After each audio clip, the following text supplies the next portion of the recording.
हाँ, बसंती का घोड़ा बोरो नहीं कर पाया था ना, वो तो बसंती लेके गई। बसंती का घोड़ा तो बसंती ले गई। अब उसकी बकबक कौन सुनता, है ना। उसकी बकबक सुनने से अच्छा अपन ने टेम्परेरी दूसरा घोड़ा ले लिया। धन्नो। यस। अब एक चीज ये बताओ यार, for every action there is equal and opposite reaction. For every action there is equal and opposite reaction. ये घोड़ा जितना पुल करता है उतना ही इसको वापस रिएक्शन इक्वल मिलता है, घोड़े को। मैं बात किसकी कर रहा हूँ, घोड़े की, गाड़ी की नहीं बात कर रहा हूं। मैं बात कर रहा हूँ घोड़े की। घोड़ा जितना पुल इन फोर्स देता है पीछे की तरफ, उतना ही उसे वापस पुशिंग फोर्स भी मिल जाता है। तो ये घोड़ा चलता कैसे? क्योंकि यदि दो फोर्स इक्वल एंड अपोजिट हैं, घोड़े ने जितना दिया घोड़े को उतना ही वापस मिल गया, तो भाई घोड़े के ऊपर नेट फोर्स तो जीरो हो गया। अरे हर्षित आया हुआ है? अच्छा, अभी इतनी देर से तो गायब था। ओके। अच्छा, 2 दिन बाद देख गया है। अच्छा, कहाँ गया था भाई? घुमक्कड़ राम। हम्म।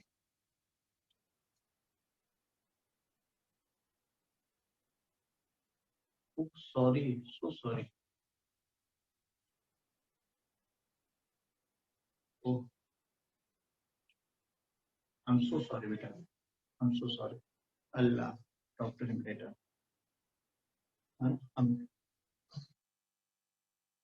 चल ओके। हाँ, तो मेरा क्वेश्चन बेटा, मेरा क्वेश्चन कि घोड़ा जितने फोर्स से खींचता है घोड़े पे उतना ही फोर्स पीछे की तरफ भी लगता है। घोड़े पे उतना ही फोर्स पीछे। तो भैया घोड़ा चलता कैसे है? कुछ बच्चों ने तो जवाब दे दिया, बिल्कुल सही जवाब दिया है। कौन सा भाई? कृषांक, कौन सा? है ना, टेल मी। हाँ जी, बोलिए। थर्ड लॉ से ही तो मैं कह रहा हूँ। थर्ड लॉ से for every action there is equal and opposite reaction. Third law से ही for every action there is equal and opposite reaction. ठीक है ना। न्यूटन से पूछना पड़ेगा। ओ सॉरी, तो भाई मेरे क्यों मेरी जान लेने पे तुली है सकीना। मुझे भाई की न्यूटन तो गया, अब उसे पूछने जाने के लिए मुझे ऊपर जाना पड़ेगा। हम्म? ठीक है। हाँ जी। Some of you have given a correct answer कि उसको एक तीसरा फोर्स मिलता है घोड़े को, and that force is from the ground. आप देखो जरा, मैंने घोड़े की टांग इसीलिए जानबूझ के ऐसी बनाई है। घोड़ा क्या करता है? टांगों से जमीन को पुश करता है पीछे की तरफ। As a matter of reaction घोड़े को रिएक्शनरी फोर्स आगे की ओर मिलता है। यस। इस रिएक्शनरी फोर्स में से दो चीजें होती हैं, एक हॉरिजॉन्टल कंपोनेंट और एक वर्टिकल कंपोनेंट। ठीक है ना। The horizontal component, the horizontal component of the force R cos theta, it pulls the body, और आर sin थीटा ऊपर की तरफ, इट बैलेंसेस द बॉडी। ठीक है ना। मैं 1 मिनट में आया बेटा, I just be back in a minute.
हाँ जी। सुबल बेटा, यहां से अपने ये देखा था कि यदि हम रिएक्शनरी आर का देखें तो आर कॉस थीटा और आर साइन थीटा ये कंपोनेंट। अब यदि अपन देखें तो ये जो आर कॉस थीटा होता है यहाँ के टेंशन से बड़ा होता है। R cos theta is greater than tension, मतलब ग्राउंड से जो वो फोर्स लेता है वो हॉरिजॉन्टल कंपोनेंट हॉर्स टेक्स, वो कंपोनेंट फोर्स, वो horizontal force is more than the tension that it gives to the back cart. क्यों? क्योंकि R cos theta minus T is net force F net on horse. There is the net force on the horse. ये horse के ऊपर net force हो रहा, ठीक है ना। और T is equal to F net on cart. The tension force है, that is the net horizontal force on the cart. क्या ये चीज क्लियर है बेटा? तो इस तरह से यदि अपन देखें, इस तरह से हम यदि देखें इस चीज को, तो यहां से हम इस चीज को कह सकते हैं कि यदि घोड़े का मास कैपिटल एम है और इसका मास स्मॉल एम है, तो दिस घोड़े का मास कैपिटल एम इंटू ए, जो घोड़े को एक्सेलरेशन मिला, जो घोड़े को एक्सेलरेशन मिला वो किसकी वजह से मिला? इस नेट फोर्स की वजह से। और जो कार्ट को एक्सेलरेशन मिला, कार्ट का एक्सेलरेशन स्मॉल एम इंटू ए, इसीलिए दोनों का एक्सेलरेशन सेम होगा, दोनों का एक्सेलरेशन सेम होगा। तो बेसिकली जो अल्टीमेटली बाय व्हाट फोर्स, देखना एक मैं क्वेश्चन को चेंज कर रहा हूं। मेरा क्वेश्चन अब क्या है? बाय व्हाट फोर्स, एक by what force is both the things moving? कौन सा ऐसा फोर्स है जिसकी वजह से दोनों मूव कर रहे हैं? That is actually the force of friction by the ground. That is force of friction by the ground. आप कार्ट को और हॉर्स को, दोनों को जो चलाने वाला फोर्स मिल रहा है वो ग्राउंड का फ्रिक्शन का फोर्स है बेटा। क्योंकि आप चेक करो ना, मैं इस दोनों फोर्सेस को ऐड कर देता, इन दोनों फोर्सेस को ऐड कर दिया तो ये टी और ये टी कैंसिल हो गया। So R cos theta is equal to capital M plus small m into acceleration, है ना। R cos theta is equal to capital M plus small m into acceleration. क्या ये चीज क्लियर है बेटा? तो यहां से हम यदि देखें, यहां से हम यदि देखें तो यहां से हमको ये एक्सेलरेशन की चीजें दिखाई दे रहा। Okay done. तो बेसिक चीज यहां से ये चीज आ जाती है कि भाई, अच्छा अब आर कॉस थीटा को मैंने फ्रिक्शन कहा, ये चीज अपन फ्रिक्शन का जब चैप्टर पढ़ेंगे ना तब मैं आपको समझाऊंगा, तब मैं आपको समझाऊंगा कि आर कॉस थीटा को मैंने फ्रिक्शन क्यों कहा। तो एक पॉइंट क्लियर हो गया कि यार इसका मतलब force is obtained by the horse, मैं शब्दों को बदल रहा हूं, सेम सेंटेंस चीज बोल रहा हूं, सेम चीज बस शब्द बदल रहा हूं। force is obtained by the horse from the ground which could make both of them move। आप एक काम करो, घोड़े को स्मूथ सरफेस पे खड़ा कर दो जब फ्रिक्शन नहीं है, कार्ट भले ही कहीं भी रहे, इससे कोई अंतर, ठीक है ना, कार्ट कहीं भी रहे इससे कोई अंतर नहीं होगा। लेकिन यदि फ्रिक्शन नहीं है तो घोड़ा कितना भी कोशिश करेगा, एफर्ट करेगा, बट वो कार्ट और घोड़ा दोनों में से कुछ भी आगे नहीं जाए। Clear? So write it down as a point. ठीक है, मैं लिखवा देता हूँ बेटा, नोट पॉइंट लिखो, note write down. It is the force of friction, it is the force of friction obtained in the horizontal direction, obtained in the horizontal direction, मैं फिर से बोल रहा हूं, it is the force of friction obtained in the horizontal direction by the horse, by the horse from the ground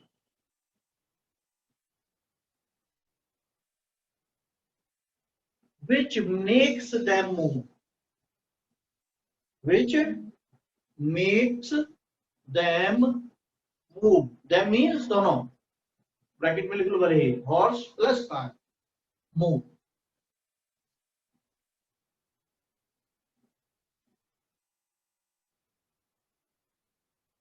अब ये equations लिख लो बेटा, and that is all about it, है ना. फिर अपन इस पर बेस्ड क्वेश्चंस पे आते हैं. First law, second law, third law तीनों हो गए अपने.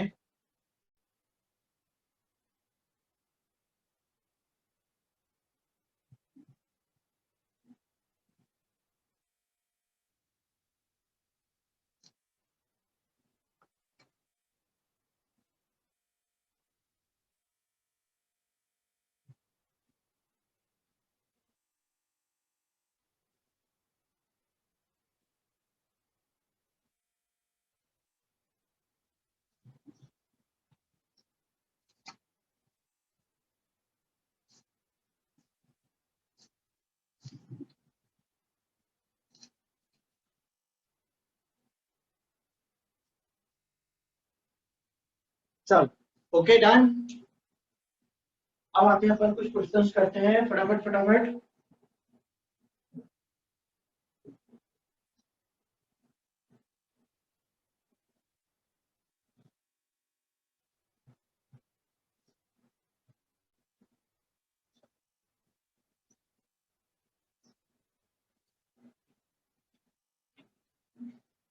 Five kg, 20 Newton, 30 degree, surface is smooth. जब तक अपन ने फ्रिक्शन का चैप्टर नहीं पढ़ा तब तक हर क्वेश्चन में सरफेस स्मूथ मानेंगे. पहला क्वेश्चन है इसलिए मैं लिख रहा हूं, इसके आगे मैं लिखूंगा भी नहीं, अपन स्मूथ मान के चलेंगे. Question is find the acceleration of block. Find the acceleration of block. 1 minute का समय आपको देता हूं.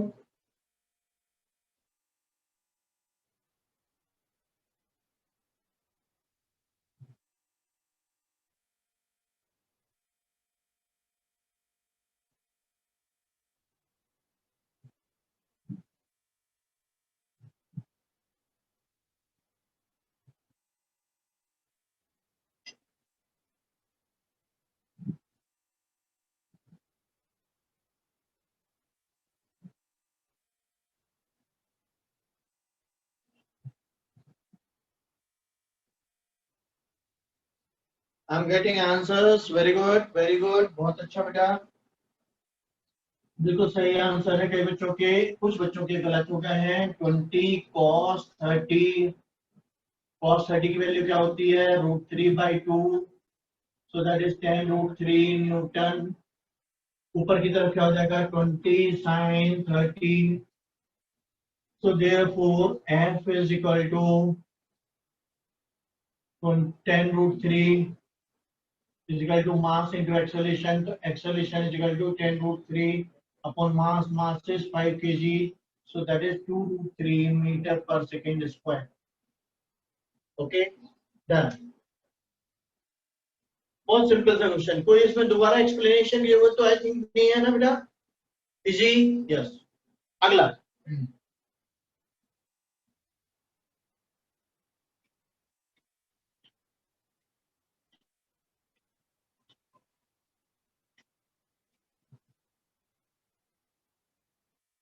If force provides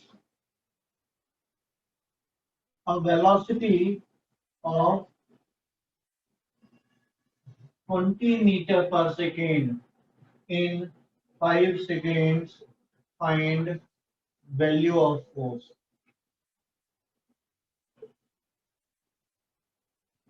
यदि फोर्स 20 मीटर पर सेकेंड की वेलोसिटी प्रोवाइड कर देता है 5 सेकेंड्स में, तो एफ की वैल्यू निकल. Okay, I am getting answer. Deepti, very good. Bhaskar good, Rishika good, Maruddin. अरे बुरहानुद्दीन, बेटा आपने मैसेज लिखा था उस दिन हमें कि ग्रुप में, फिजिक्स ग्रुप में ऐड करने के लिए, मैं भूल गया था बस्कर को बोलना। बस्कर बेटा बुरहानुद्दीन को ऐड कर लेना बेटा, उसका नंबर है ना ग्रुप से लेके। ओके। और बेटा जब भी बच्चे नहीं हैं ग्रुप में, जो सभी को ऐड कर लेना है ना। ओके। अभिषेक गलत बेटा, अभी तक बाकी सभी बच्चों के आंसर सही आ रहे थे, मैंने इनका नाम नहीं लिया, सभी के आंसर सही थे।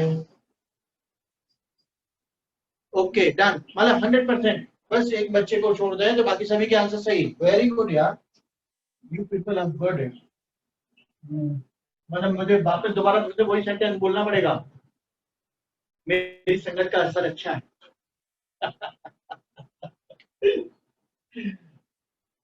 ठीक है। So well, v is equal to 20 meter per second, u is 0, t is 5 seconds. So acceleration is delta v upon delta t, 20 minus 0 upon 5, that makes it 4 meter per second square. So f is equal to mass into acceleration. Mass कितना है भैया 5 kg, acceleration कितना है 4, that is 20 Newton. सभी का answer यही था, है कि नहीं? हाँ जी, एक आध बच्चे का, दो बच्चों का गलत। चलो अगला, तीसरा। आज तो आसान से आसान क्वेश्चन की बहार है ना? ठीक है, बिल्कुल कर सकते हैं, बिल्कुल कर सकते हैं बेटा, है ना? अच्छा question,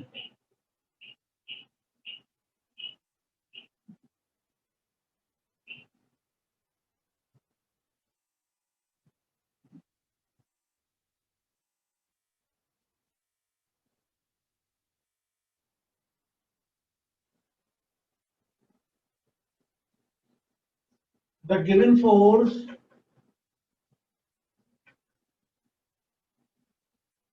stops the body in 10 seconds. Find mass of body.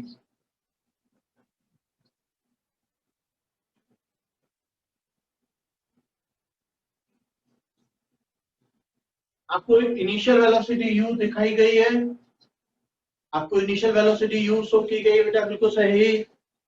Rishika बिल्कुल सही, नहीं साक्षी, हाँ सही, सॉरी सॉरी सही, तुमने यूनिट लिखी साथ में, करेक्ट, बिल्कुल सही बेटा।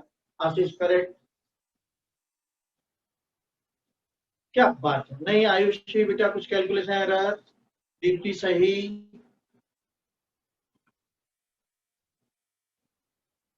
डन डन डन, मैं जिनके नाम नहीं ले रहा हूँ सबके नाम सही हैं, प्रज्वल, भास्कर, सभी सही। क्या बात है भाई, वाह, गजब, मजा आ गया। गुड गुड, मतलब एफ फिजिकल जो है पे आप लोगों की सबकी कमांड अच्छी हो गई भैया। ऐसा है, यू था -20, ठीक है ना? पीछे की तरफ था ना, v कितना है 0 है, तो डेल्टा v कितना हुआ v minus you, so that is 0 minus -20, so it is 20, delta t 10 seconds,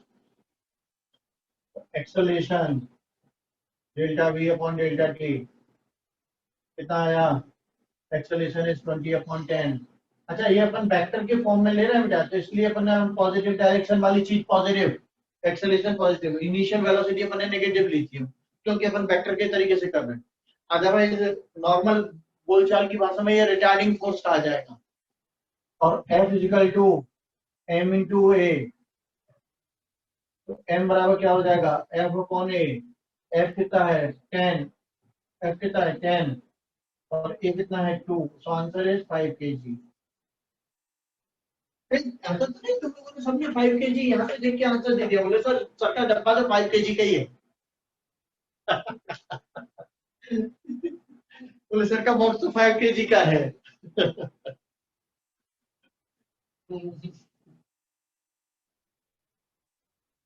चल गुड।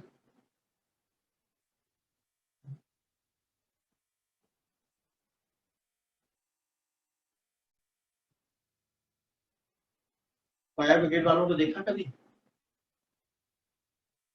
आग बुझाने वाले फायर ब्रिगेड वाले। आजकल तो कितनी अच्छी अच्छी बड़ी बड़ी मशीनें आ गई हैं इन लोगों के पास में। ऊपर कितनी ऊंचाई तक, कितनी ऊंची ऊंची बिल्डिंग तक पानी फेंक देते हैं, पानी की धार पाइप से। हाँ, हवा से तेज पानी है ना, कितनी ऊंचाई तक फेंक देते हैं बेटा, कितनी ऊंचाई तक। वेरी गुड, बहुत। लेकिन एक चीज देखी तुमने, वो जो पानी का पाइप जिससे फेंकते हैं, कभी ध्यान दिया तुमने? एक आदमी नहीं, तीन तीन चार चार आदमी मिलके पकड़े रहते हैं। ऐसा नहीं होता कि बस एक आदमी। हाँ, तीन तीन चार चार आदमी पकड़ के फिर पानी की धार फेंकते हैं ऊपर की तरफ। क्यों भैया? ऊपर की तरफ पानी की धार फेंकने में तीन आदमी चार आदमी क्यों पकड़े? क्यों? क्योंकि भैया ऊपर की तरफ प्रेशर इतना ज्यादा है, तो फोर्स इतना ज्यादा है, तो जितना एक्शन है उतना ही रिएक्शन है। पानी पे जितना फोर्स आगे की तरफ, उतना ही पाइप पर फोर्स पीछे की तरफ। अरे ये तो अपन लोगों ने भी देखा है पाइप पर फोर्स तो। पाइप पर फोर्स तो अपन ने भी देखा है। कहाँ, कब? आप बताओ, कब देखा आपने? देखा आपने कभी पानी की पाइप में फोर्स? हाँ बताओ, विषय कहाँ देखा? टैंकर में देखा, ओके। अरे नहीं, टैंकर वाले तो बहुत मोटा हरा सा रंग का मोटा थिक पाइप लाते हैं, उसमें तो समझ में ही नहीं आता, उसमें तो वजन इतना भारी होता है कि अपन। हम्म, अच्छा होता है क्या? मुझे मुझे उसका एक्सपीरियंस नहीं है। चलो ओके, मेरा एक एक्सपीरियंस मैं तुमसे शेयर करता हूँ, है ना? और मुझे लगता है 90% आप लोगों का भी होगा। हाँ, और गोल्डन गेट पे तुम उसके आसपास रहते हो क्या? गोल्डन गेट के मैं देखा था। तुम सत्साई से हो क्या? प्रज्वल, सत्साई से साइन कर रहा हूँ, अच्छा ओके। ना क्योंकि मैं तो उस दिन वहां से आ रहा था क्लास लेके एलन से, और घर की तरफ आ रहा था तो पुलिस वालों ने रोक दिया। देखा यहाँ पे, तो उस दिन मुझे समझ में ही नहीं आया कि चल क्या रहा, तो मैं दूसरा रास्ता पकड़ के चला गया। जब घर आया, न्यूज सुनी तो देखा भाई गोल्डन गेट में आ गया। एनीवे, बट मैं तुमको एक अपने एक्सपीरियंस की बात बताऊं। हाँ, देखो, एक एक्सपीरियंस की बात बताऊं। मैं जब गार्डनिंग करता हूँ ना, वैसे तो करता बहुत कम हूँ लेकिन करता हूँ कभी कभी, तो वो जो पाइप होता है ना, पाइप जिससे अपन पानी डालते हैं गार्डन में, है ना, वो पाइप कभी कभी क्या है, नल में बहुत ज्यादा प्रेशर से ऑन कर लो, अपन पूरा नल ऑन कर लो तो बहुत प्रेशर से पानी आता है। और उस पाइप को अपन मुंह पे मत पकड़ो, उसको थोड़ा सा पीछे पकड़ो, तो फिर देखो वो पाइप कैसा सांप की तरह लहराता है। लहराता है, कभी देखा है? Have you observed it?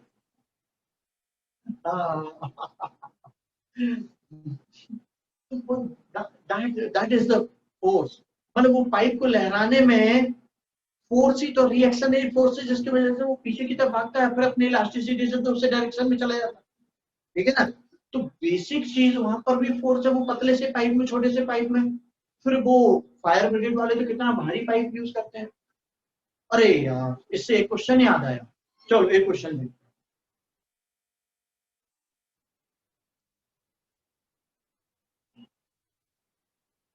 ठीक है ना, ये पाइप है,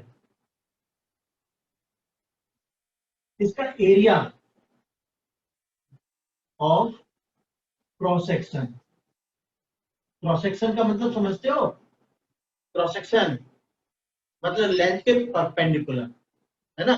तो एरिया ऑफ क्रॉस सेक्शन की जब अपन बात करते हैं ना, तो अपन कह देते हैं लेंथ के परपेंडिकुलर। ठीक है ना? तो ये इसका जो एरिया ऑफ क्रॉस सेक्शन है, वो है 2 सेंटीमीटर स्क्वायर। ओके, कितना है? 2 सेंटीमीटर। और यहां से पानी की जो वेलोसिटी आ रही है, दैट वेलोसिटी इज 20 मीटर पर सेकेंड। पानी की वेलोसिटी कितनी है? 20 मीटर पर सेकेंड। ओके, तो अब आपको पहले तो एक क्वेश्चन का सिंपल सा part first find mass of water coming out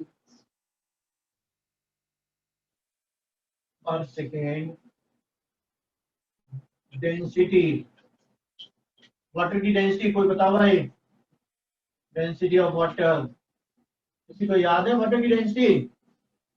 हाँ कितनी केजी, तो दिस इज 1000 kg पर मीटर क्यूब, वेरी गुड है ना?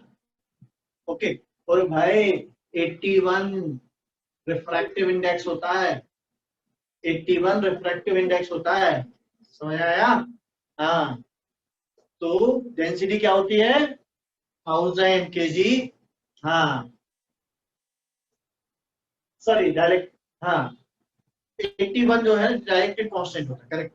और रिफ्रैक्टिव इंडेक्स कितना होता है पानी का 4/3। तो density of water is 1000 kg पर मीटर क्यूब। अब आप बताइए जरा मुझे, चलो निकालो फटाफट, दिया 4 kg, अच्छा योर आंसर इज 4, ओके चलो मैं चेक करता हूँ अभी, 2 मिनट रुक जाओ, बाकी बच्चों को निकालने दो, जल्दी जल्दी निकालो।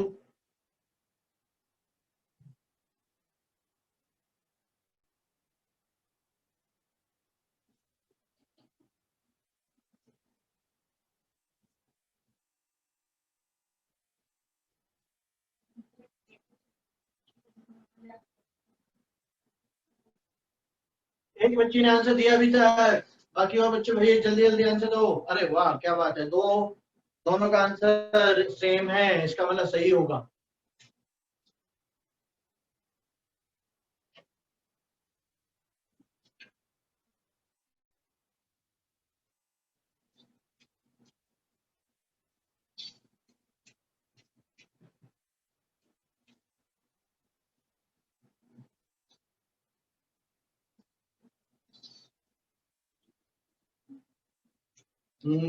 बस कर तुम्हारा आंसर बाकी से मैच नहीं कर रहा।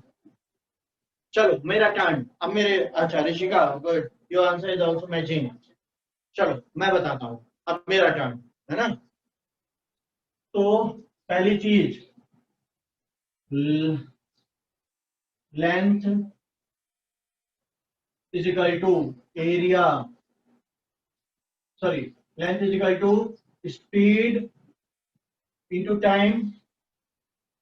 स्पीड कितनी है बेटा 20, टाइम कितना ले रहे हैं अपन पर सेकेंड के लिए 1 second, so this is equal to 20 metre. Now volume is length into area. अब इसको मैं चाहूँ तो कह दूं लेंथ पर सेकेंड, क्योंकि अपन ने 1 सेकेंड के लिए निकाली, तो इसको भी वॉल्यूम पर सेकेंड कह देंगे, क्योंकि ये लेंथ पर सेकेंड इंटू एरिया कर रहे हैं अपन। तो ये 20 इंटू एरिया, एरिया इज 2। अब ध्यान रखना है यहाँ पे 2 इंटू 10⁻⁻⁴ यूनिट कन्वर्ट कर लेना, अपने कर लेना। तो क्या आ गया बेटा ये 4 इंटू 10⁻⁻³ मीटर क्यूब, ये इतना वॉल्यूम पर सेकेंड। तो मास पर second is equal to volume per second into density। Volume पर सेकेंड क्या है 4 into 10⁻⁻³ into density is 1000, so that is 4 kg पर सेकेंड। और इस तरह से आप सभी बच्चों ने जिन्हें आंसर दिया था सही है, बस आपका डबल हो गया आंसर है ना। हाँ जी बेटा, कॉन्सेप्ट समझ में आया? ओके लेकिन मेरा ये क्वेश्चन पूरा नहीं था, ये तो केवल एक स्टार्टिंग क्वेश्चन था। अभी देखो एक्चुअल क्वेश्चन क्या है, मेरा एक्चुअल क्वेश्चन ये है, question find the force required for this. इसके लिए कितना फोर्स चाहिए होगा? ओके वंशिता ने आंसर ही दे दिया, वेरी गुड सो नाइस। जल्दी बताओ बड़े बाकी बच्चों, कितना फोर्स चाहिए होगा तो भैया इतना पानी निकले इतने स्पीड से? अरे वाह, सभी लोग आंसर दे रहे हैं फटाफट फटाफट, वेरी गुड, गुड, ओके। एक आंसर कुछ डबल हो रहा है, डबल हो रहा है, 1/10 हो गया है। अच्छा, हाँ थोड़ा सा अब आंसर डिफरेंट आना शुरू हुए हैं, बट अभी भी ज्यादातर बच्चों के 80 न्यूटन आ रहा है। Most of you are answering 80 newton, तो चलो चेक कर लेते हैं फटाफट। ओके, तो force, find the force required for this. Force is equal to क्या होता है? Force is equal to dp upon dt, याद है ना? dp upon dt is d upon dt of m into v। अब यहाँ पे वेलोसिटी तो कांस्टेंट है 20, फिक्स है, तो v dm upon dt, v dm upon dt क्या आ गया बेटा? v is 20, dm upon dt अपन निकाल चुके हैं 4, तो answer is 80 Newton. Okay, answer is 80 Newton, and that way your answer is correct, बिल्कुल सही बेटा, परफेक्ट।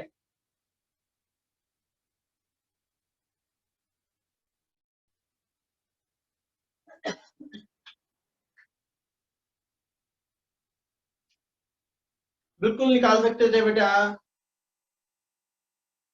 एम ए से निकाल सकते हैं, बिल्कुल निकाल सकते हैं,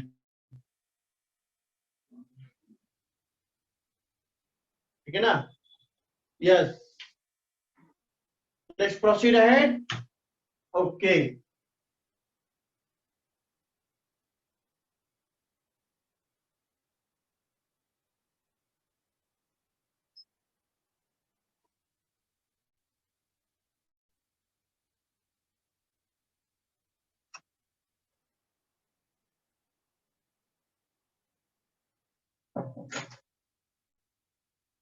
हम्म, ठीक है, नेक्स्ट। अब हम काम करते हैं, अभी पानी फेंक रहे थे अपन, अब बुलेट्स फायर करते हैं। ओके,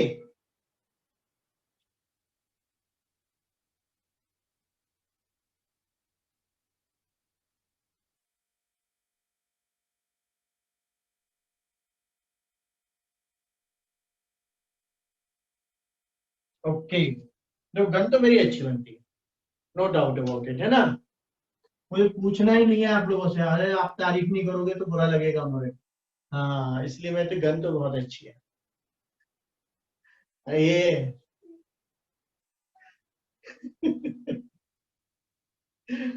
हम्म, ठीक है, तो अब यहां से अपनी बुलेट निकली, और ऐसी ऐसी बहुत सारी बुलेट निकल रही हैं, ठीक है बेटा, ऐसी ऐसी बहुत सारी बुलेट। ना, if a gun fires bullets of mass 25 gram each at a speed of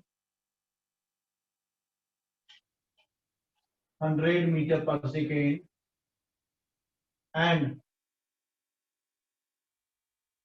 gun fires 10 bullets per second, find the force required to maintain gun at its position।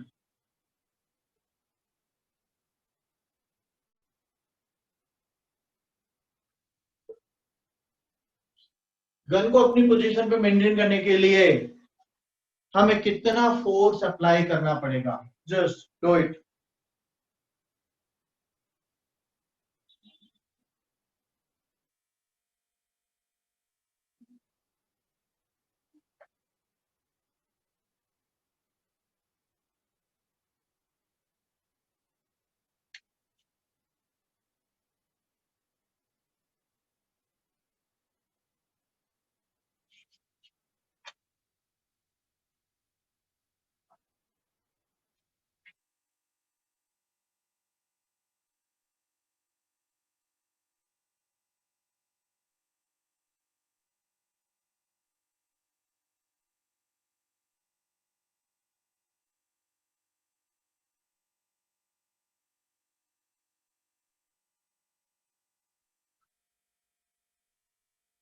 Answer different आ रहा है, दो बच्चों का answer दोनों का different है भाई। ओके, अच्छा, अरे फिर दो कहा है, फिर दोनों का डिफरेंट है।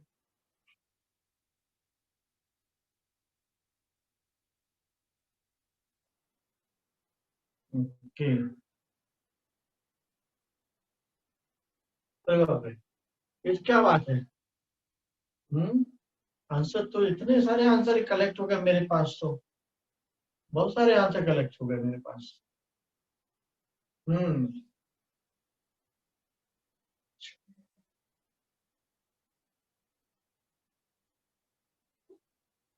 चल ओके, मैं बताता हूँ। ओके, अब मेरा टर्न। पहली चीज,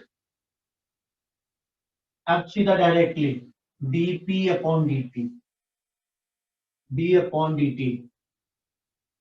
कितनी, number of bullet, mass of हर बुलेट इंटू वेलोसिटी। सीधा सीधा सा भाई, कितनी बुलेट फायर की, एन पर सेकेंड की बात कर रहे हैं अपन, है ना। और कितने मास की है, हर एक का मास लिख लिया, केजी में लिखना मास, लेकिन मास केजी में लिखना, और वेलोसिटी लिख लो मीटर पर सेकेंड में, बस अब अपना काम हो जाएगा। तो नम यहां से हम देखें तो M is fix, V is fix, D N upon D T, number of bullets per second. So that makes it 25 gram. 25 into 10 to the power minus 3. Velocity 100. dn upon dt 10. dn upon dt is 10. क्या हो गया भैया, answer is 25 Newton. Okay, तो भाई बहुत सारे बच्चों का सही था, बहुत सारे बच्चों का सही था। बहुत सारे बच्चों ने 2.5 से लेकर मेरे पास 2500 तक के आंसर आए थे, और कुछ आंसर तो एकदम ही अलग हटकर थे, उनके तो नंबर भी अलग पर थे। एनीवे जो भी हो, गलती पकड़ में आ गई क्या अब आपको। Important is that you should find the mistake. गलत आंसर आपने मेरी क्लास में दिया, कोई दिक्कत नहीं है, हम मैं ऑलवेज वेलकम करता हूँ। आंसर आपको हमेशा देना है क्लास में। क्लास में आप देखो, आंसर सही और गलत इंपॉर्टेंट नहीं रखता मेरे लिए, कोई इंपॉर्टेंस नहीं है उसकी। मेरे लिए इंपॉर्टेंस है that you participated in the class and you try to solve the question. आपका आंसर यदि गलत है तो भी मेरे लिए वो उतना ही अच्छा है जितना आज किसी और बच्चे का सही आंसर है। क्यों, क्योंकि आज आप कल तक गलत आंसर नहीं देने की कोशिश करोगे, हिम्मत रखोगे, कल सही आंसर नहीं है। ठीक है ना। तो to be active and participating, आप आंसर दो। So I welcome all the answers, सभी आंसर अच्छे, बट सही आंसर 25। Okay, done.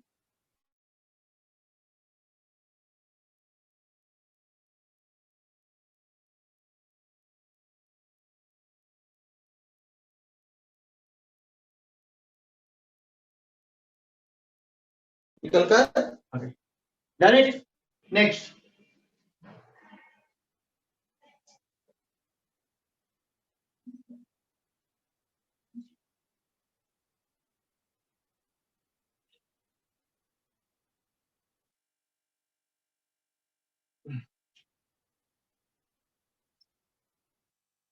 फर्दर। अब नेक्स्ट में क्या करना पड़ेगा अपन को, अब अपन आते हैं थोड़ा सा अलग टाइप की चीजों पर, जिसको अपन कह देते हैं कनेक्टेड मोशन काइंड ऑफ, जिसको अपन कह सकते हैं वह, हम यहाँ से कनेक्टेड मोशन की शुरुआत कर सकते हैं। कनेक्टेड मोशन की शुरुआत करने में मतलब कोई दो चीजें आपस में कनेक्टेड है। जैसे मैंने अभी आपको बताया था हॉर्स और कार्ट का, उसी तरह से दो बॉक्स कनेक्टेड हो तो वो कनेक्टेड ब्लॉक्स हो जाते हैं। दो बॉक्स रस्सी से जुड़े हुए हैं, धागे से जुड़े हुए हैं, दे आर कॉल्ड कनेक्टेड। एक बॉक्स दूसरे के अंदर रखा हुआ है तो भी वो कनेक्टेड।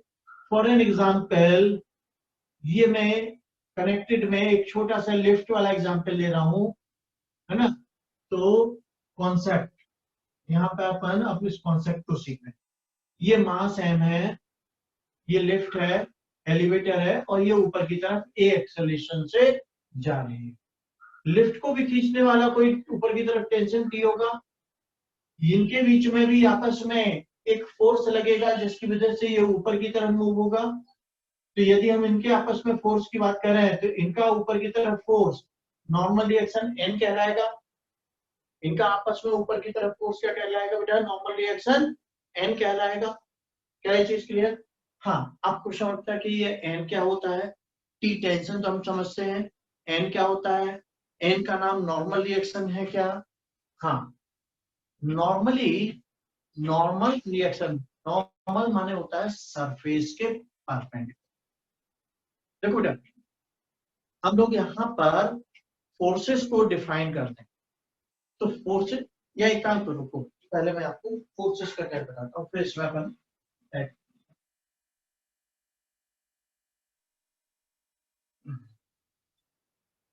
कॉन्सेप्ट में टाइप ऑफ फोर्सेस अपन तीन तरह से डिवाइड करते हैं टाइप ऑफ फोर्सेस को। Number one, contact force.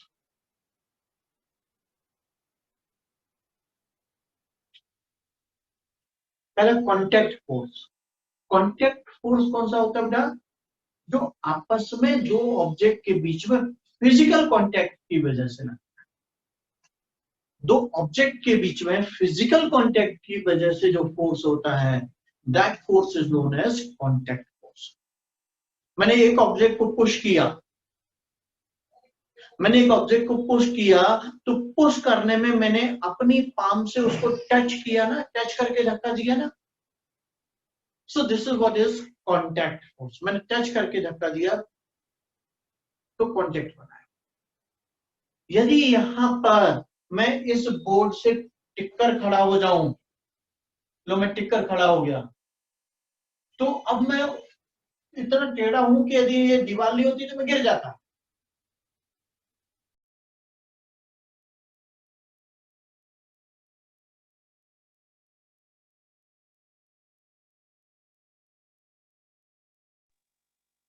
ठीक है बेटा, तो बेसिक कॉन्सेप्ट क्या हुआ कि जब हम बात करते हैं यहाँ पर, वह हम यहाँ पर इस तरह से सीधे खड़े हुए हैं, तो ऐसे में ये हमारा फोर्स यहाँ पर आ रहा है पीछे। अब ये फोर्स क्या होगा, हमें बॉडी को आगे की तरफ पुश करेगा। तो ये दीवार है जो मुझे पुश कर रही है आगे की तरफ। तो ये दीवार ने मुझे फोर्स कब दिया, जब मैं इससे टिका था, टच किया। अब लो मैं इससे दूर हो गया, क्या ये दीवार मुझे फोर्स दे रही है? नो। तो ये जो फोर्स है ये कहां से आया, टच होने पर आया। ये फोर्स कहां से आया है बेटा, टच होने पर। अभी आप देखो, ये हाथ है ना, चांटा मारते ना इसी से, स्लैपिंग, ये प्रज्वल को गला, आवाज आई। हाँ, तो क्या हुआ, इस पाम ने प्रज्वल के गाल पे कांटेक्ट किया ना। हम्म, तो प्रज्वल के गाल पर कांटेक्ट हुआ तभी तो फोर्स लगा प्रज्वल के गाल पर। हाँ प्रज्वल कह रहा आवाज नहीं आई, अभी आएगी बेटा, अभी आएगी, मैं पापा से बात करता हूँ, पीछे से वो एक्सपेरिमेंट करके देंगे, है ना ठीक है, क्या ये चीज क्लियर है, समझ में आया बेटा? तो ये कांटेक्ट फोर्स जहां वो टच करने से आते, कांटेक्ट करने से आते। आप सभी लोग बैठे हुए हो ना, कोई खड़े होके तो अटेंड कर नहीं रहे हो क्लास, आप सभी बैठे बैठे अटेंड कर रहे हो क्लास। आए पे बैठे हो, कुर्सी पे बैठे हो, पलंग पे बैठे हो, कहीं पे बैठे हो, सोफे पे बैठे हो, कुछ जगह पे, है ना? तो भाई साहब आप जमीन से तो ऊपर हो ना, सोच के देखो, यदि वो कुर्सी है वो नहीं होती, या वो कुर्सी थर्मोकोल की बनी हुई होती, तो क्या होता, टप नीचे आ जाते। तो आप वहां पर अपनी जगह पे बने हुए हो इसलिए क्योंकि वो कुर्सी आपको एक फोर्स दे रही है। तो जितनी भी चीजें जो कांटेक्ट में है, उनको कांटेक्ट, अब कांटेक्ट फोर्स खुद अपने आप में दो तरह का होता है। कांटेक्ट फोर्स खुद अपने आप में दो तरह का होता है। एक पहला टाइप यदि अपन इसमें से देखें तो वो है पैरेलल टू सरफेस,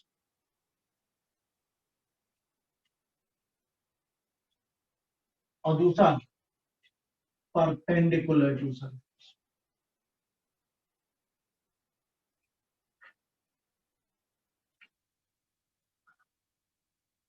ओके, ये मैं हाथ को पाम को रब कर रहा हूं, मतलब अच्छा नहीं लगा ना पुश करने में, ऐसा लग रहा था मेरे हाथ को कोई स्क्रैच कर रहा है ना। क्यों? क्योंकि एक फोर्स लग रहा था मेरी स्किन पर, एक फोर्स लगा था मेरी स्किन पर। कैसा लग रहा था? Parallel to surface, parallel to surface. और अपन सभी जानते हैं, सब जानते हैं, पहचानते हैं, and this force which is parallel to surface is known as friction. पढ़ेंगे नहीं अभी अपन, बट जानते हैं अपन सभी कि this is called friction. And perpendicular to surface जो फोर्स है उसको क्या कहते हैं? Normal reaction. नॉर्मल रिएक्शन को अपन एन से शो करते हैं, फ्रिक्शन को अपन एफ आर से शो करते हैं। नॉर्मल रिएक्शन को कैसे शो करते हैं बेटा अपन? कैपिटल एन से। और फ्रिक्शन को कैसे शो करते हैं? एफ आर से। क्या ये पॉइंट समझ में आया बेटा? इस तरह से अपन यहां से चीजों को डिफाइन कर। Then next there comes further, दूसरा आता है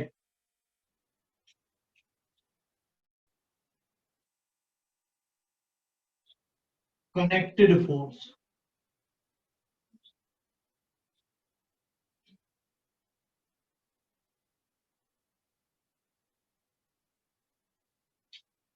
कनेक्टेड फोर्स,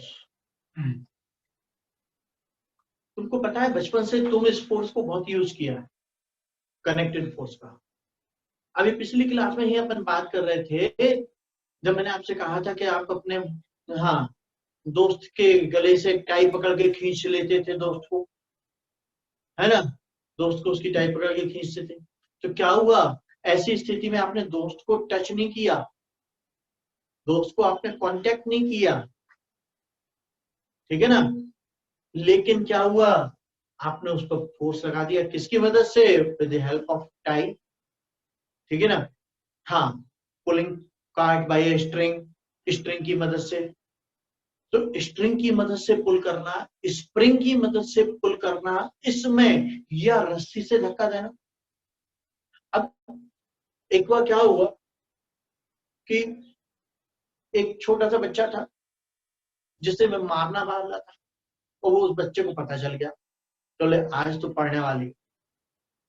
बच्चा भी बहुत शरारती, बहुत शरारती, दुनिया में नंबर 1 शरारत में, ठीक है ना। वो बच्चा फौरन फटाक से बगल के खेत में गया, बरसात का मौसम था, वहीं पे थोड़ा सा पानी भरा हुआ था, कीचड़ टाइप का। वो गया वहां पे, उस पानी में गीला गीला गीला कीचड़ में लौट के आ गया। अब आ गया मेरे पास, बोले लो सर, अब आपके तो सफेद कपड़े हैं, आपके तो सफेद कपड़े हैं, आप मारो आप मुझे। फौरन मुझसे कहता है, बोले सर यदि आप कॉन्टेक्ट फोर्स लगाओगे तो टच करना पड़ेगा, और टच करोगे तो बस कीचड़ में आप भी। तो मैंने भी क्या किया? मैंने भी डंडा उठाया और कनेक्टेड फोर्स दिया। पॉइंट, मैंने भी डंडा उठाया, कनेक्टेड फोर्स दिया। क्लियर? सो पॉइंट इज कि द कॉन्टेक्ट फोर्स को, ठीक है, but connected force by spring, spring, rod. Rod में स्पेशली अपन को कहना पड़ेगा लाइट रॉड, अदरवाइज फिर रॉड का खुद का मास आ जाएगा तो रॉड भी एक ऑब्जेक्ट बन जाएगा बेटा, है ना। तो अपन ने अपने कंसीडरेशन में लाइट रॉड, लाइट रॉड कहने का मतलब होता है कि ऑब्जेक्ट की, तो देखो दुनिया में मासलेस कुछ भी नहीं होता, मासलेस तो धागा भी नहीं होता, बट फिर भी अपन लोग धागे को मासलेस कह देते हैं, स्प्रिंग को मासलेस कह देते हैं, रॉड को मासलेस, लाइट रॉड को मासलेस कह देते हैं। हाँ, सब दाग अच्छे होते हैं। बिल्कुल। हाँ, तो ऐसी स्थिति में हम क्या कहते हैं? हम उनको लाइट कहते हैं जिनका मास, जिनका mass as compare to the object बहुत कम है, नेग्लिजिबल, ठीक है ना। तो उसको अपन कह देते हैं, so that is connected. Connected force को जनरली हम लोग टेंशन से शो करते हैं, पी से। अपन आगे चल के जब बॉक्सेस वगैरह में देखेंगे उसमें टेंशन टी से शो करते हैं, ठीक है ना। कभी कभी रॉड के केस में नॉर्मल रिएक्शन से भी हो जाता है कॉन्टेक्ट फोर्स में, ठीक है ना, वहां पे नॉर्मल फोर्स से भी कर देते हैं। तीसरा type and the third type is field force. Field force, field force क्या होता है बेटा? अरे यार एक मिनट एक मिनट एक मिनट बेटा, अभी विवेक सर का फोन था जब वो म्यूट हुआ था ना, तो मुझने तो उनका फोन डिस्कनेक्ट कर दिया। तुम लोगों की क्लास के लिए तो नहीं बोला उन्होंने आज, डाउट क्लास के लिए विवेक सर ने?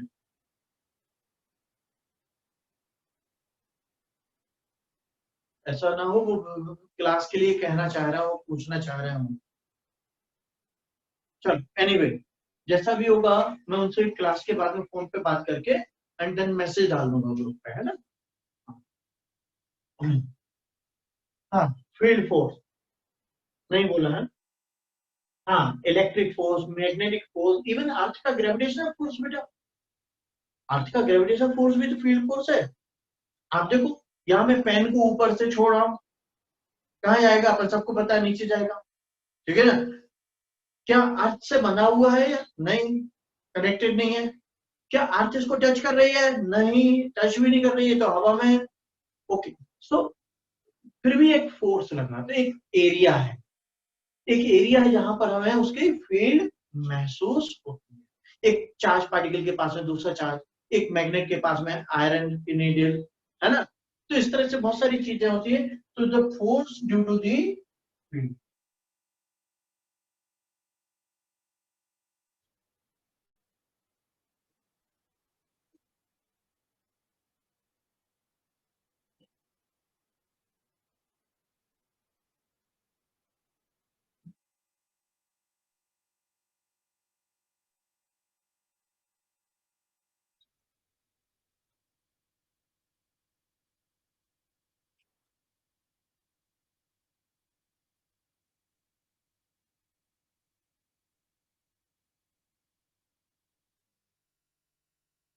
ठीक है ना?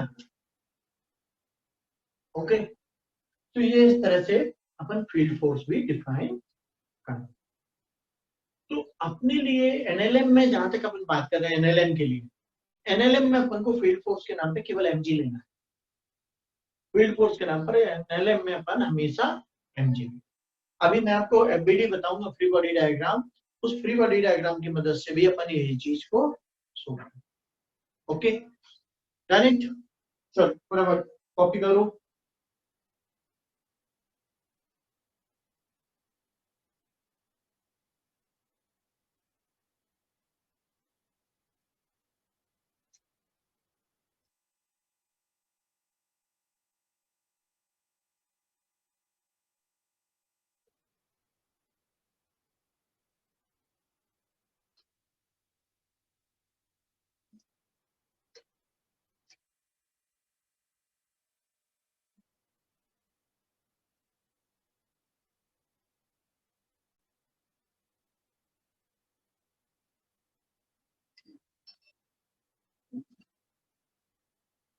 हाँ जी, टेस्ट सिलेबस मैंने बता, अच्छा टेस्ट सिलेबस में थोड़ा सा चेंज हुआ बेटा। टेस्ट सिलेबस में चेंज क्या हुआ है, अब टेस्ट पेपर जो है वो केवल बिगनर बॉक्स 2 तक ही आएगा, है ना? मतलब बस अपन ना आज की क्लास में जो कर रहे हैं और कल की क्लास में जो कर लेंगे, बस उतना तक, वहां तक का है टेस्ट पेपर। काइनेमेटिक्स पूरा, हाँ, काइनेमेटिक्स पूरा, और उसके पहले का कुछ भी नहीं। Motion in 1D 2D, relative और एनएलएम, बस ये आएगा।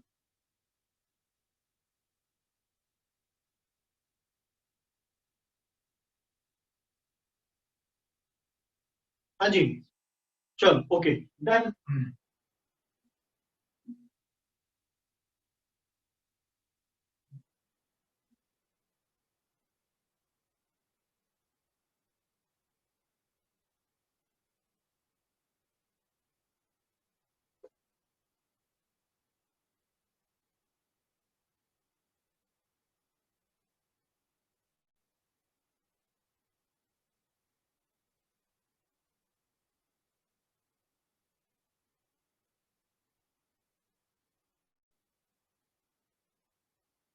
फ्री बॉडी डायग्राम, है ना?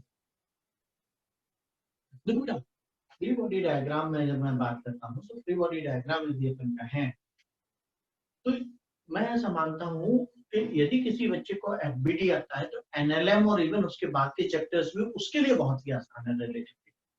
कारण क्योंकि एफबीडी की मदद से हमारा एनालिसिस बहुत परफेक्ट हो जाता है। फ्री बॉडी डायग्राम का मतलब है उस बॉडी को आप फ्री कर दो। काहे से फ्री कर दो? उसके आसपास के सराउंडिंग से। उसके आसपास के सराउंडिंग से आप उस बॉडी को फ्री कर दो एंड देन उसके बाद में आप उसमें चेक कर लो जो भी यदि आपको दिखता है कि भाई हाँ हम इसमें ये चीज कर सकते हैं तो उससे आपका वो फ्री बॉडी डायग्राम। तो जितने फोर्सेस उस बॉडी पे लगाने हैं लगा। तो मैं पहले आपको स्टेप्स लिखता हूँ एफबीडी बनाने के स्टेप्स। कोई बहुत बड़े स्टेप्स नहीं है, सिंगल 2-3 स्टेप्स में हो जाता है पूरा काम। Number 1, draw a prototype of body whose FBD is to be drawn। जिसका FBD बनाना है, जिसका FBD बनाना है उसका अपन एक प्रोटोटाइप बना लेते हैं। ओके, उसका अपन एक प्रोटोटाइप बना लेते हैं पहला। ठीक है, कैसे करते हैं अभी मैं बनाऊंगा तो आपको और क्लियर हो जाएगा, अभी शायद इससे समझ में नहीं आएगा। फिर दूसरा है draw all the forces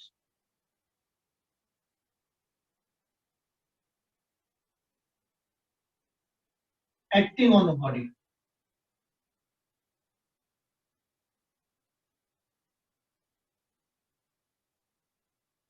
by an arrow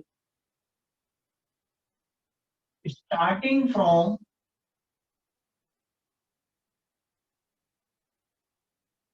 the body। क्या करना है? Draw all the forces acting on the body by an arrow starting from the body. पर नहीं समझ में आया होगा ये स्टार्टिंग फ्रॉम द बॉडी का क्या मतलब, वो भी मैं अभी क्लियर करता हूँ एक एग्जांपल से। तीसरा step denying step. Okay, do not draw the reactions given by the body।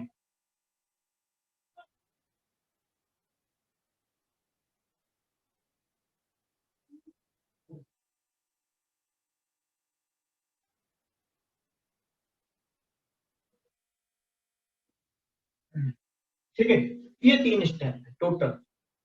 अब कैसे इसको करते हैं ये चीज मैं समझाता हूं। जैसे फॉर एन एग्जाम्पल मैंने कहा आपसे कि एक ये बॉक्स यहां पे लटका हुआ है, इसको एक रस्सी यहां से ऐसा खींच रही है, एक रस्सी यहां से इसको ऐसा खींच रही है, इस पर टेंशन T1 बना, इस पर टेंशन T2 है, मास है और साथ ही साथ यहां से भी एक कोई फोर्स आ रहा है रॉड की तरफ। ओके, ये भी एक कोई फोर्स इसको मिल रहा है। ओके, ये हमने एक फिगर दिया हुआ है और मैंने आपसे कहा बेटा इस फिगर में कि आपको ब्लॉक एम का एफबीडी प्लॉट करना है। आपको ब्लॉक एम का एफबीडी प्लॉट करना है। एक बहुत सिंपल सा क्वेश्चन है ब्लॉक एम का एफबीडी। तो अपन हमेशा क्या करेंगे, सबसे पहले प्रोटोटाइप बना लेंगे। प्रोटोटाइप का मतलब वैसे ही शेप में मैंने बना दिया एक छोटा सा। कई लोग इसको गोले के रूप में बना देते हैं, कई लोग केवल डॉट के रूप में बनाते हैं, कई कैसे भी बना सकते हो, उससे कोई रूल नहीं है। मैं जनरली पसंद क्या करता हूँ कि जैसा शेप का बॉडी है वैसे ही शेप का बना, तो उससे अपन को समझने में आसानी हो जाती। एक दूसरा तो ये तो पहला स्टेप हो गया complete, draw the prototype. Step number 2, draw all the forces. कितने फोर्स लग रहे हैं इस पर भैया? तो अपन पहले तो याद करो type of forces. Type of forces कितने हैं? 3 थे ना, contact, connected and field. Contact, connected and field. इसमें मैं आपको ऑर्डर उल्टा बनाने को कहूंगा। ऑर्डर उल्टा। ऑर्डर उल्टा मतलब सबसे पहले फील्ड फोर्स बना दो। क्यों? क्योंकि वो दिखता नहीं है ना, वो दिखता नहीं है तो वो भूल जाने के चांसेस होते हैं। तो इसलिए सबसे पहले उसको बना दो, इसमें पहली प्रायोरिटी उसी को दे दो। तो सबसे पहला फोर्स अपन ने फील्ड फोर्स बनाया, तो दैट इज mg। अब आप ये ध्यान से देखो, मैंने क्या लिखा है, draw all the arrow starting from the body. अपन सारे एरो का स्टार्टिंग पॉइंट बॉडी में रखेंगे। सारे एरो का स्टार्टिंग पॉइंट हम बॉडी पर रखेंगे। Okay, starting from the body, ये अपने पास तरीका। क्लियर? अब दूसरा, ये फील्ड फोर्स है ना, फील्ड फोर्स बन गया। दूसरा कनेक्टेड फोर्स। कनेक्टेड फोर्स रोप वाला भी है, ठीक है ना। तो T1 T2, तो T1 T2 भी बनेंगे इस पर। T1 T2 कहाँ आ जाएंगे? ये एरो यहां से स्टार्ट होके यहाँ पर, ये T1। देखो आप, एरो का हेड स्टार्ट दूर है, लेकिन एरो स्टार्ट कहां से हुआ? बॉडी से। उसी एरो की डायरेक्शन में जिसमें एक्चुअल। अब इस रस्सी ने ऊपर वाले फ्रेम को भी तो खींचा होगा, but I am not talking about that. मैं केवल इस पर लगने वाले फोर्स। इसी तरह से T2। अब क्या बच गया? Contact force. लेकिन कांटेक्ट यहाँ पे है नहीं, डंडे से एक जगह फोर्स दे रहे हो आप, वो भी डंडे का फोर्स है ना। तो डंडे का ये जो फोर्स है F है, ये कहाँ लग रहा है? राइट की तरफ लग रहा है ना। बॉक्स पर फोर्स राइट की तरफ लग रहा है, और उसका एरो कहाँ बनाया उन्होंने? पीछे की तरफ बनाया। अपन ने भी क्या पीछे ऐसा बना होगा क्या? बताओ आप जरा, आप लोगों में से बताओ क्या ये मैंने सही बनाया? आप लोग मना कर रहे हो, नहीं बनाया, नहीं बनाया। Okay, every one of you denying, बिल्कुल सही। इसका आप सही समझ गए हो। ये इसको हम यहाँ पर बनाएंगे, राइट साइड बनेगा। बिल्कुल सही बेटा, राइट साइड बनेगा। इससे हो गया क्या फायदा? इससे मुझे सारे एनालिसिस करने में आसानी हो जाए। क्या कॉन्सेप्ट समझ आया बेटा? तो इस तरह से हम सारे फोर्सेस को प्लॉट कर लेते हैं। This is what is called FPT. तो ये अपने लिए एफपीटी। अब चलो फटाफट फटाफट अपन पहले ये लिख लो, फटाफट कुछ पॉइंट कर लो, फिर मैं एक दो क्वेश्चन करते हैं अपन एफपीटी के। डन? ओके।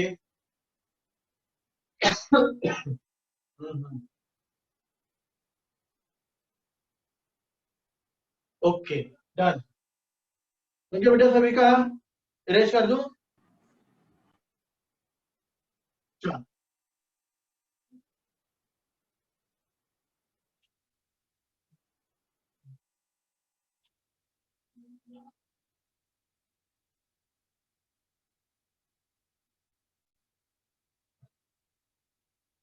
अब अपन बात करें यहाँ पर,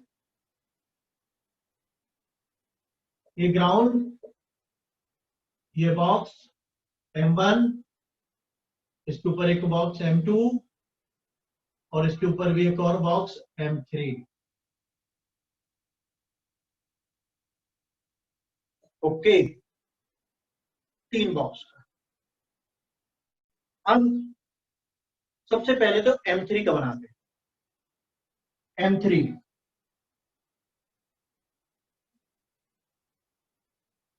M3 का मैंने प्रोटोटाइप बना लिया है ना। क्वेश्चन था draw FBD of all boxes, या ऑल ब्लॉक्स कह सकते हैं, सभी ब्लॉक्स का। हाँ, सबसे पहले कौन सा बनाएंगे? फील्ड M3G, बिल्कुल सही। दूसरा, अब फील्ड फोर्स हो गया। कनेक्टेड फोर्स है क्या? कहीं से रस्सी, डंडा कुछ है क्या? नो। इसका मतलब अब कांटेक्ट फोर्स आएगा बस, है ना। कांटेक्ट फोर्स आएगा, कनेक्टेड फोर्स कुछ भी नहीं है। ओके, कांटेक्ट फोर्स कहां से आता है? हमेशा कांटेक्ट से आता है। सरफेस जहां टच होती है वहां से आता है।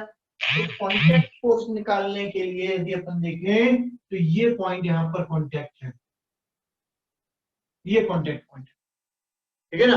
अब इस कॉन्टेक्ट सरफेस को मैं नाम दे देता हूं समझाने के लिए ए, इस कॉन्टेक्ट सरफेस को मैं नाम दे देता हूं बी, इस कॉन्टेक्ट सरफेस को मैं नाम दे देता हूं सी, समझाने के लिए। ये मेरे कॉन्टेक्ट सरफेस का नाम, ठीक है ना। तो अब एक चीज बताओ, M3 किस सरफेस से टच कर रही है?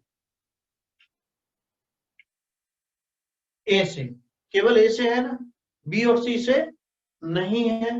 तो इसलिए M3 पर नॉर्मल फोर्स ए की वजह से आएगा, और नॉर्मल फोर्स हमेशा कॉन्टेक्ट सरफेस से सेंटर की तरफ परपेंडिकुलर एरो बना दो आप, वैसा बनता है। कॉन्टेक्ट फोर्स, नॉर्मल रिएक्शन, नाम ही नॉर्मल है ना, ध्यान है अपने टाइप पढ़ा था। नॉर्मल फोर्स वो होते हैं जो सरफेस के परपेंडिकुलर होते हैं, और बॉडी पे लगना है तो बॉडी के अंदर से जाना है। अब अपन ने कहा था कि एरो हमेशा अपन बॉडी से स्टार्ट करते हैं, एरो हमेशा अपन बॉडी से स्टार्ट करते हैं, तो इसलिए ये बॉडी से स्टार्ट हो गई। अब इसमें मैं एक चीज क्या करता हूं, अपने समझाने के लिए, अपने बच्चों को क्लियर रखने के लिए, मैं एरो को मुझे बॉडी से स्टार्ट करना है, लेकिन बॉडी में मैं कहां से स्टार्ट करूं, ये तो चॉइस मेरी हो सकती है ना। तो मैं बॉडी के उस पॉइंट से फोर्स बनाता हूं, नॉर्मल फोर्स, जहां से वो कांटेक्ट में है। इससे मुझे समझ में आ जाता है क्लियर कट कि ये जो सरफेस है मेरी, ये सरफेस ए थी, तो इससे जो फोर्स आया वो एन ए आया, इससे जो फोर्स आया वो एन ए आया, और कहा आया, हमेशा सरफेस से सेंटर की तरफ होते हुए बॉडी को पार कर, ठीक है ना।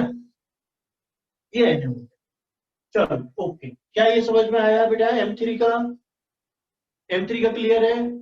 इसमें कहीं किसी को डाउट, कोई और फोर्स आपके दिमाग से? Everyone clear? Okay, that's very good. Now दूसरा M2। अब M2 का फिर, तो M2 पे जब अपन बनाएंगे तो फिर अगेन वही कहानी। M2 पे सबसे पहले M2G। अब कॉन्टेक्ट सरफेसेस कितनी होंगी इसकी?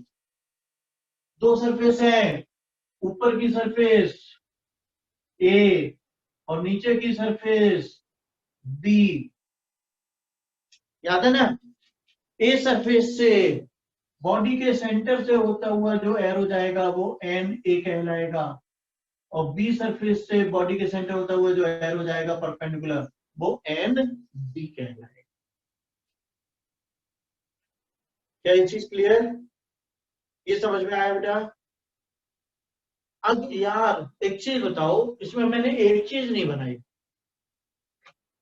क्या? यस, M1G नहीं बना है। वो कहां बनना चाहिए? M1G, बोलो भाई।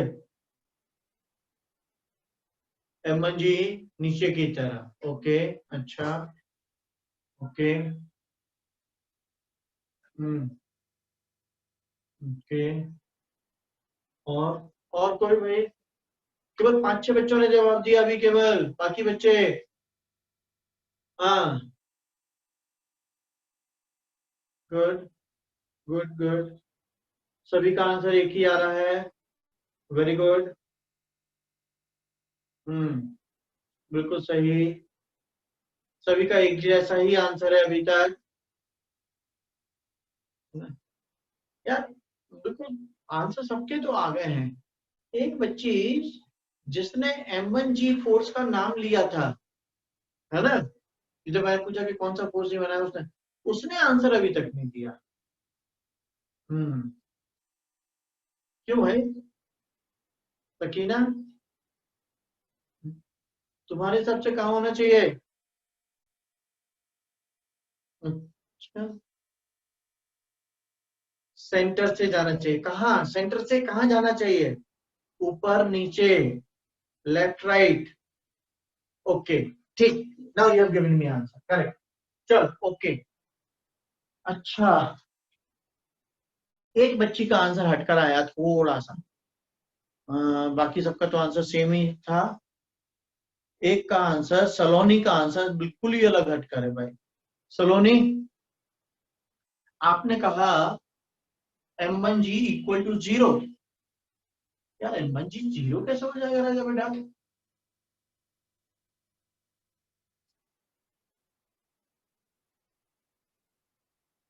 थोड़ा सा एक्सप्लेन करो। अच्छा ओके, कोई बात, चलो ओके। बट अब आप सभी को मैं बता दूं, मैंने आपके लिए इसीलिए इतना टाइम दिया कि आपके दिमाग में इस चीज को मैं बहुत अच्छे से फीड करना चाहता हूँ, फीड। अभी आप लोगों ने सभी ने जो आंसर दिए हैं, सभी के सभी आंसर गलत हैं। सारे आंसर गलत हैं। रीजन, क्योंकि इसमें M1G नहीं बनेगा, इसमें M1G नहीं बनेगा। M1G किसका मास है? M1 किस ब्लॉक का मास है? ऊपर वाले ब्लॉक का, या नीचे वाले ब्लॉक का, नीचे वाले ब्लॉक। क्या ये M2 का है मास? क्या M2 का मास है क्या?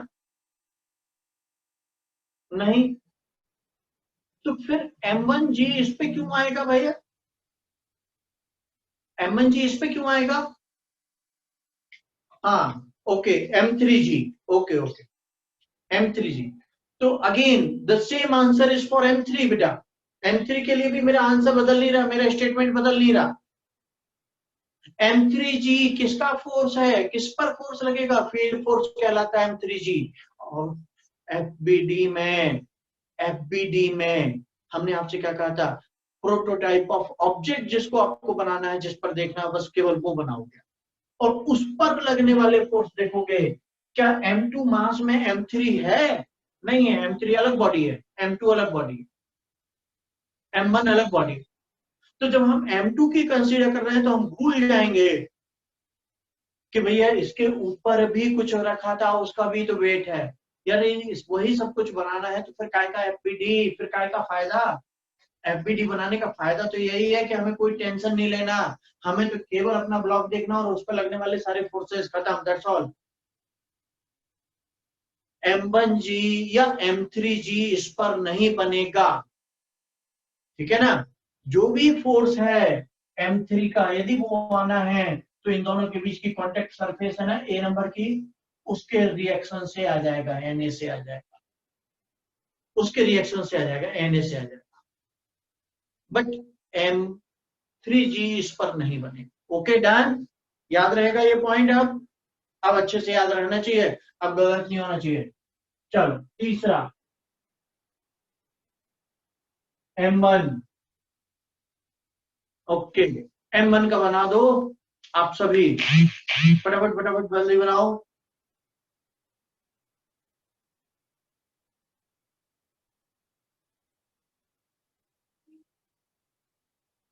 डन, बना लिया, very good, okay, done done.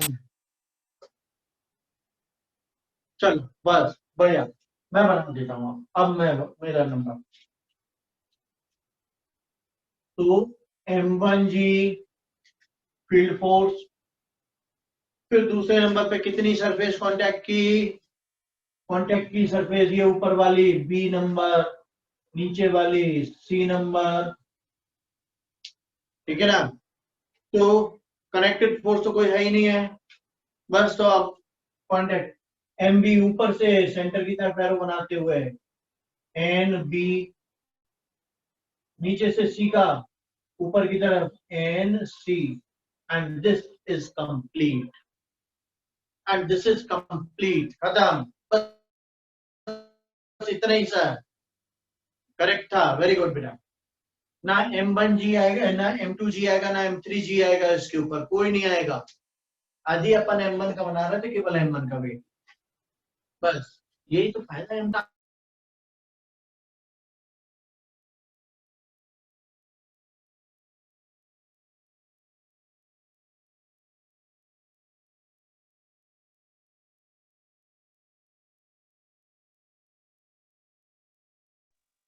हाँ जी, सॉरी। तो कहानी समझ में आई? अब कितना आसान हो गया ना, हमें ऊपर का देखना, न नीचे का देखना, न कहीं का देखना, जो बॉडी है बस उसको देखना ध्यान से। Done it. चलो अब आप लोग भी बनाना सभी एक होमवर्क क्वेश्चन।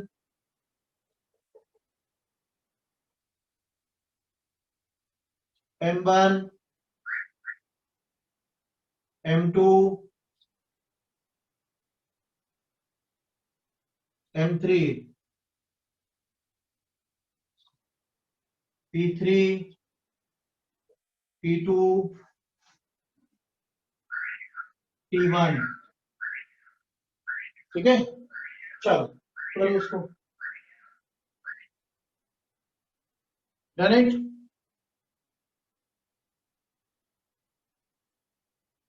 चलो इसको आप करना है ना बेटा। So let's finishing up our class over here. यहाँ पे मैं अपनी क्लास खत्म करता हूँ इस होमवर्क के साथ ही, है ना? ओके, कल अपन इसमें आगे बढ़ेंगे, इसी चीज को अपन आगे करेंगे। एपीटी के एक आध दो क्वेश्चन और कराऊंगा एंड देन उसके बाद में। ओके, चलो okay, bye bye everyone.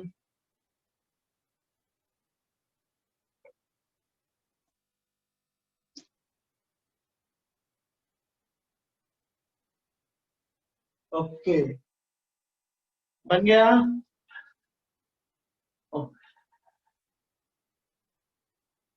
Leave कर दूं, मीटिंग एंड कर दूं? हाँ बोलो बेटा, एक रिक्वेस्ट क्या? बोलो ऋषिका। बिल्कुल बिल्कुल, I will do that, I will do that. Okay, have a great day ahead. Okay बेटा।